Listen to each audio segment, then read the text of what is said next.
IPL mega వేలంలో Punjab Kings ఈసారి పక్కా వ్యూహంతో బరిలోకి దిగుతుంది. తమ ప్లానింగ్ కు అనుగుణంగానే పలువురు స్టార్ ప్లేయర్స్ ను దక్కించుకుంది. నిజానికి రిటెన్షన్ లోను పంజాబ్ ప్లానింగ్ అదిరింది. కేవలం ఇద్దరిని మాత్రమే రిటైన్ చేసుకున్న పంజాబ్ కింగ్స్ 110.5 కోట్ల రూపాయలతో వేలానికి వచ్చింది. హర్షదీప్ సింగ్ లాంటి బౌలర్ ను ఆరంభంలోనే రైట్ టు మ్యాచ్ కార్డు ద్వారా 18 కోట్లకు తీసుకున్న పంజాబ్ తరువాత కూడా పలువురు స్టార్ ప్లేయర్స్ ను దక్కించుకుంది. అయితే గతంలో ఎన్నడూ లేని విధంగా 5 ఆస్ట్రేలియా క్రికెటర్లను తీసుకుంది. ప్రస్తుతం పంజాబ్ కింగ్స్ కు హెడ్ కోచ్ గా ఉంటున్న రికీ పాంటింగ్ దీనికి కారణమని ప్రత్యేకంగా చెప్పాల్సిన అవసరం లేదు. 2024 సీజన్లో ఢిల్లీ క్యాపిటల్స్ హెడ్ కోచ్ గా ఉన్న పాంటింగ్ ను ఆ జట్టు వదిలేసుకుంది. దీంతో ఈ ఆసీస్ దిగ్గజం పంజాబ్ తో జట్టుకట్టాడు. మెగా ఆక్షన్ లో పాంటింగ్ తీరుపై విమర్శలు వచ్చాయి. ఆస్ట్రేలియా కావడంతోనే అతను కావాలని తమ దేశ ప్లేయర్లను తీసుకున్నాడని నెటిజన్లు విమర్శలు గుప్పించారు.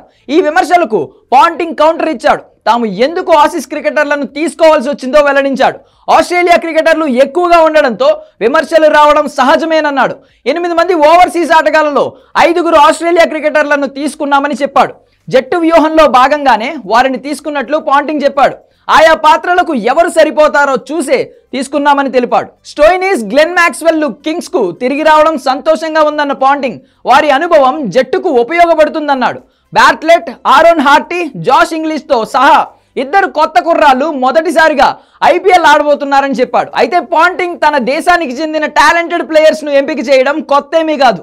గతంలో కూడా ఢిల్లీకి కోచ్గా ఉన్నప్పుడు జాక్ ఫ్రాజర్ ని టీంలోకి తీసుకున్నాడు.